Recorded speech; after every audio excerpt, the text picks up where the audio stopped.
आज राजा दक्ष की 16 कन्याएं थी, उनमें से एक थी सती जी, और सती का विवाह हुआ था शंकर जी के साथ। किसके साथ?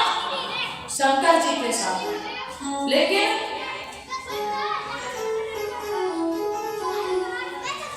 संतान कोई नहीं हुई। शंकर जी के और सती के कोई संतान नहीं। क्यों? क्योंकि सती जी ने अपने शरीर को पिता के यज्ञ में त्याग दिया। विस्तार से कथा सुनेंगे। दक्ष को जब प्रजापति बनाया गया, किसका? यज्ञ का। सभा लगती है, सभा का एक मेन मुखिया होता है। कोई काम करते हैं तो उसका एक मेन होता है। तो वो बनाया गया किसको? दक्ष को, यानी कि पार्वती सती जी के पिता को। तो जब प्रजापति बनाया गया तब देवता लोगों ने स्वागत किया। सब सभा बैठी थी। जब दक्ष ने देखा कि सब देवता लोग तो स्वागत कर रहे हैं, तो पद में बड़ा मद होता है, अभिमान होता है। हमें तो देवता लोग भी स्वागत कर रहे हैं। मद आ गया, घमंड आ गया, अभिमान आ जाता है। अरे अगर जीवन में किसी भी चीज का अगर अभिमान आ जाए ना भैयाओ, तो एक चक्कर शमशान का लगा कर आना। हमसे बेहतरीन भी लोग राग बने पड़े हुए हैं। हम तो कुछ नहीं है, हमसे अच्छे अच्छे लोग भी, व्यक्ति भी राग बने पड़े हैं। अरे चाहे तुम बेहतर हो, चाहे बेहतरीन हो, लेकिन मरने के बाद बनती राग ही है, किसी का सोना नहीं बनता। और एक और बात, अरे जिंदगी भर खुशबू की सेहत होती है। जिंदगी भर इत्र लगा लगा करके मर गए, लेकिन शरीर से खुशबू कभी नहीं आई। अरे लगाना है तो सेंट अच्छे कर्मों का लगाओ, मरने के बाद तुम्हारी राख से भी सुगंधी आएगी। क्यों? जब इंसान मर जाता है तो उसका शरीर नहीं, उसका नाम याद रहता है कि वो इंसान था, वो ऐसा था। इसलिए अच्छे कर्मों का सेंट लगाओ, ये तेल फ्लेल ना लगाओ। क्यों? भगवान को सजने संवरने से प्राप्त नहीं किया जाता, सहज स्वभाव से प्राप्त किया जाता है। आज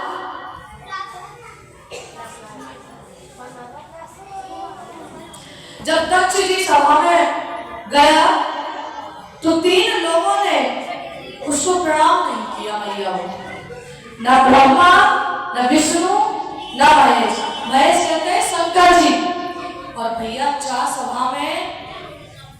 सभा में मेन मुखिया जिसका ससुर हो और भाई को दामाद राम राम ना करे तो वह ससुर को तो फिर गुस्सा आवेगी। अब बोलो शंकर जी ने मुझे प्रणाम नहीं किया। अरे बड़े क्रोध में आकर के बोला, दामाद का स्थान पुत्र की तरह होता है, दामाद पुत्र की तरह होता है, फिर भी तुमने मुझे प्रणाम नहीं किया। और कहने लगा कि सभी देवता अग्नियों के सहित मेरी बात सुनो, सभी देवताओं मेरी बात सुनो, अग्नि के सहित मैं शिष्टाचार कहता हूं। कहने लगे अगर एक बात बताओ मैया, अगर कोई सभ्य समाज है उसमें कोई असभ्य आदमी बैठ जाए तो सभी की सारी महिमा धूल मिट्टी मिल जाती है, सब अपना अपना भूल जाते हैं। आज देवता लोग सोच रहे हैं कि ये किसको कह रहे हैं, बहुत बुरा भला का। अरे ये शंकर निर्जल है, शर्म नहीं है, बेशरम है। बताओ मुझे प्रणाम, मुझे राम नाम तक नहीं किया, इसने नमस्कार भी नहीं किया मुझे। सभी देवताओं ने मुझे किया, लेकिन ये दामाद होकर भी मुझको प्रणाम नहीं कर रहा, जबकि दामाद और पुत्र का एक ही स्थान होता है। आज शंकर जी को ऐसे वचन कहे, एक प्रकार से मेरे पुत्र के समान हुआ, ये कायदे में तो मेरा स्वागत करता ना, अरे प्रणाम तो करता ना मुझे, परंतु पानी से भी प्रणाम हाथों से छोड़ो। अरे पानी से भी सत्कार नहीं किया इसने, तो ये तो बहुत बड़ा घमंड है। और आज इसने धर्म की मर्यादा तोड़ी है, आज ये धर्म के विरुद्ध गया है। आज है क्या साथ रहते रहेंगे। और जैसा ये है ऐसी इसकी सेनाएं, बदबू इसमें से आती है, भस्म अपने शरीर पर लगाता है, भूतों की टोली लेके बोलता है, गले में हड्डन की माला पहनता है, दुर्गंध आती है, इसके पास बैठने का मन नहीं करता। और मैंने तो अपनी कन्या और दे दी इसे। और या विष्णु के या नारायण के कहने पर या ने कहा है जो कुछ, अरे तुम्हारे कहने पर मैंने अपनी धूल जैसी फुलझड़ी सती जी को या नंगा बाबा के ला दे दी, कपड़ा जो पहने ना। अरे एक बात बताओ, जब नारायण भगवान ने शादी कराई तो कही कि दक्ष महाराज तुम्हारी कन्या के लिए ना बड़ा सुख है, हैं? बोले बताओ कहाँ सुख है?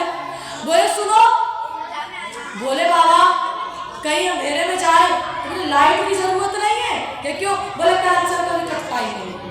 बोले चंद्रमा जिनके सिर पर हो उनकी लाइट कभी जा सकती है, उनका कनेक्शन कभी नहीं कटता। अच्छा, बोले पार्वती को एक और सुख है, हाँ बताओ क्या सुख है? बोले पानी कभी भरना नहीं, क्यों? अरे जिसके सिर पे गंगा बह रही हो ऐसे टुल्लू की चला से भर लो पानी है। बोले तीसरा भी बड़ा सुख है। बोले तीसरा कौन सा सुख है? बोले कपड़ों पर भी प्रेस नहीं करने से है। बोले कपड़ा पहनता ही नहीं। बोले शंकर जी कपड़े ही नहीं पहनते। तीसरा बड़ा सुख है। बोले चौथा और सुख है। बोले तुम्हारी बेटी को पहुंचा नहीं लगा। बोले काहे? अरे बोले पर्वत के है, उस पर्वत पर ही निवास करते हैं। बोले शंकर भगवान की मेरे फायदा मिल रहे हो, लेकिन फिर भी यार शंकर जी के लिए आज उल्टा सीधा बोला कि धर्म की मर्यादा तोड़ी।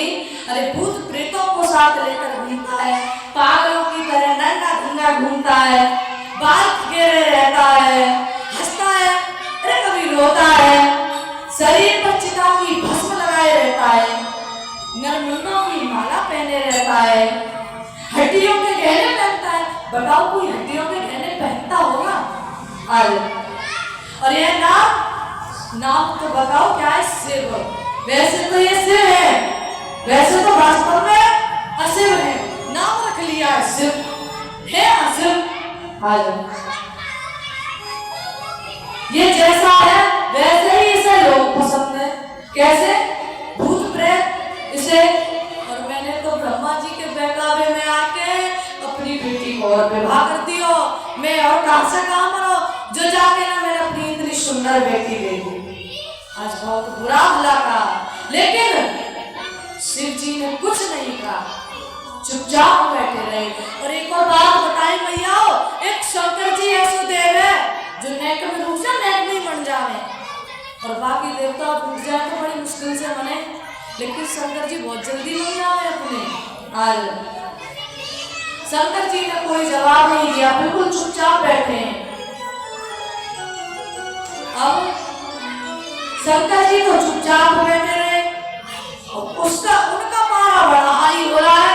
दक्ष जी रुकने का नाम ही नहीं ले रहे, उनकी मशीनें चल गई तो रुकने का नाम नहीं ले रही।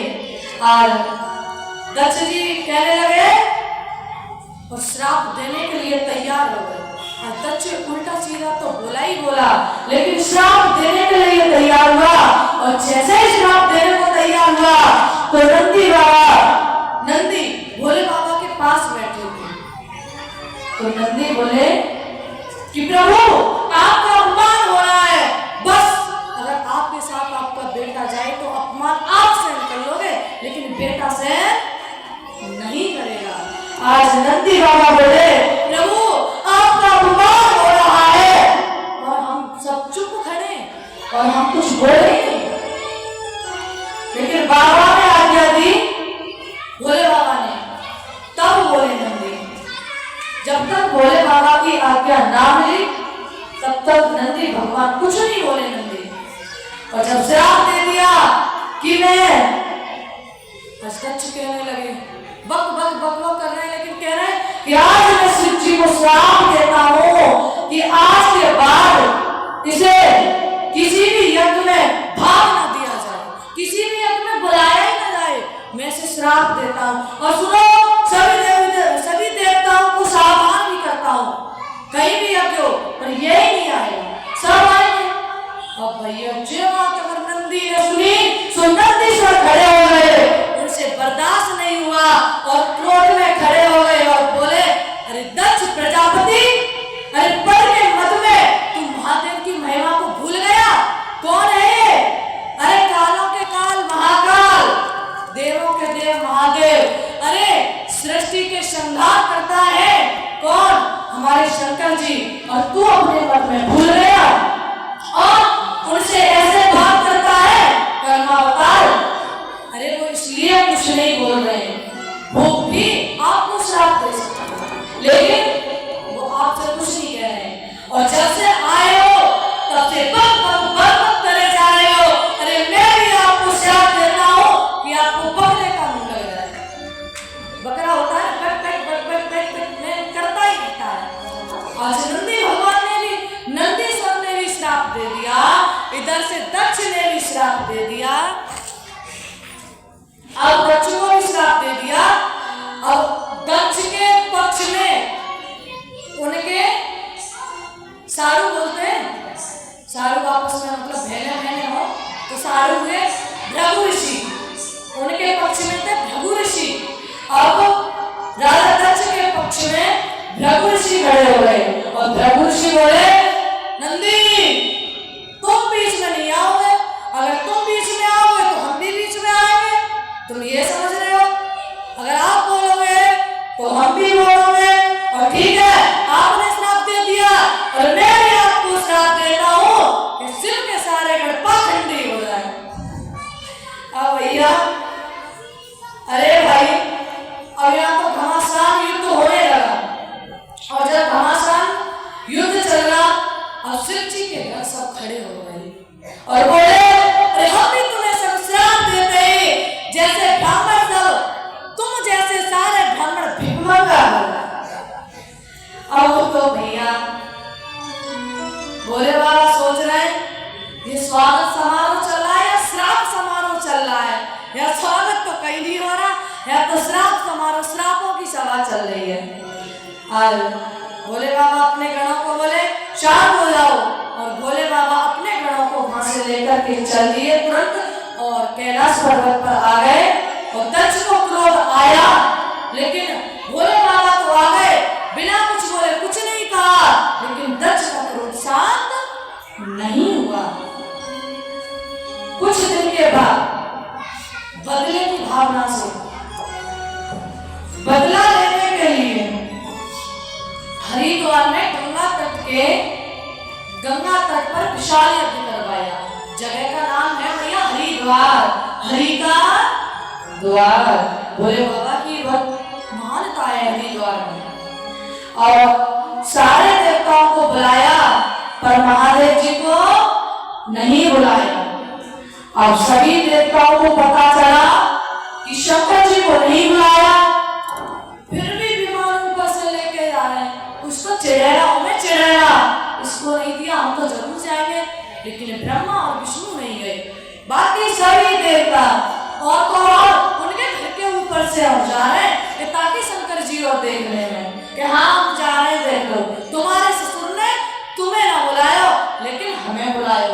और वो लोग ज्यादा बनते भी हैं, ये नहीं देखते कि किसी का अपमान हुआ है तो वहां से बचकर जाना चाहिए, लेकिन वो जानबूझकर और निकलते हैं, अपमान व्यक्ति को और दिखा करके चलते हैं। आज जब उनको देवताओं को पता चला कि शंकर जी नहीं बुलाए, फिर भी विमान लेकर के उन्हीं के ऊपर से जा रहे हैं, अरे बचकर जाना चाहिए न, पर किसी खटपट हो जाए तो दूसरों को बहुत स्वाद आता है।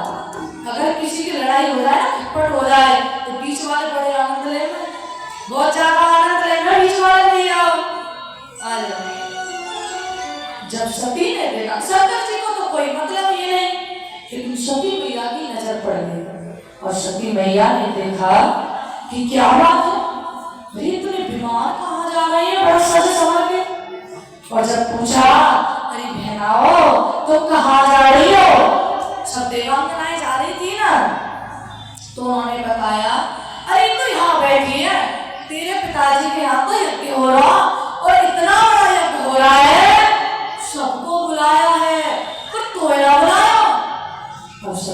बोली बड़ी जोर से, अब महोत्सव इतना बड़ा महोत्सव चल रहा है और तुम नहीं आ रहे। सती जी बोली जाऊंगी मैं, बस पिता का मान रखने के लिए।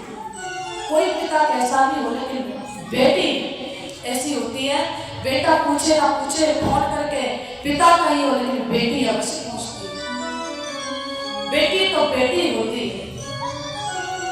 बेटा उल्टा सीधा बोल सकता है, लेकिन बेटी कभी जवाब नहीं दे सकती। पिता रात के 12 बजे आएगा, बेटा देगा नहीं, लेकिन बेटी अवश्य तुरंत खाना बना कर देती है। अरे बहुत महान होती है बेटियां। आज कहने लगी बताओ घर की बेटी नहीं बुलाई, सोचने लगी फिर भी तुम चलो मैं आ गई। मैया सती बोली ना बहन ऐसी कोई बात ना है, अरे तू चल मैं आ रही हूँ।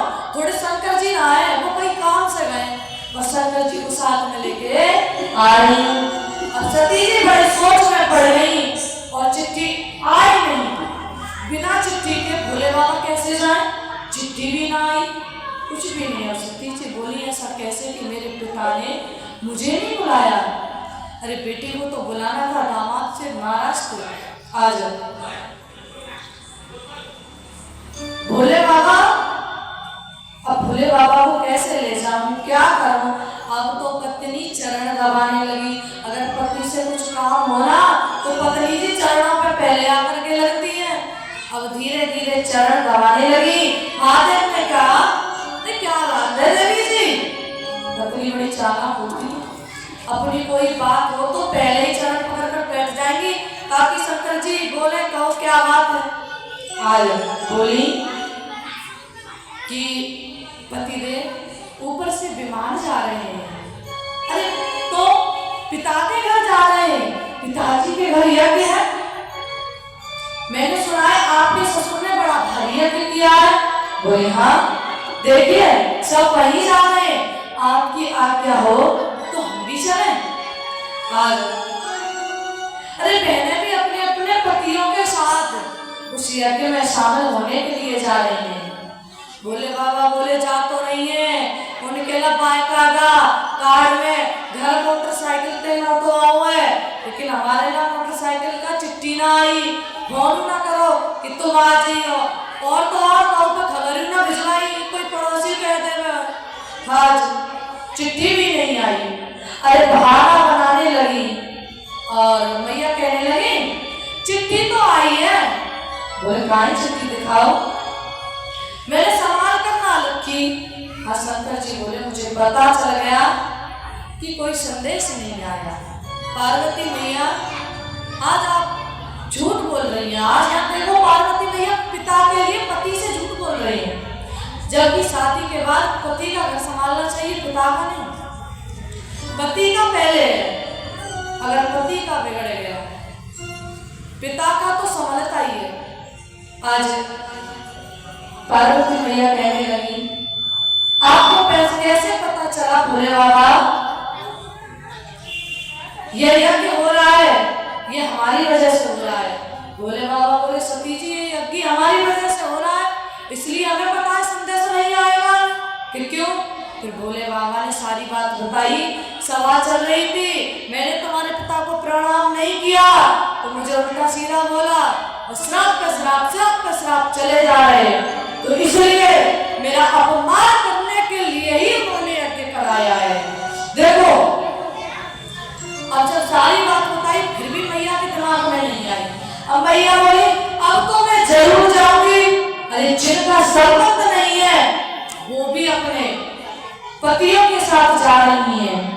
आज पति गुरु माता पिता इनके घर कभी बिना बुलाए नहीं जाना चाहिए।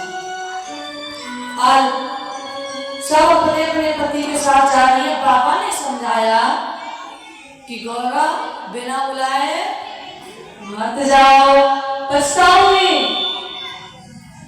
बिना बुलाए नहीं जाना चाहिए। अपने पिता के घर शादी के बाद कभी बिना बुलाए नहीं जाना चाहिए। अरे वो घर मेरा घर बना नहीं रहता, वो घर दूसरा हो जाता है। लेकिन नहीं मानी। भोले बाबा और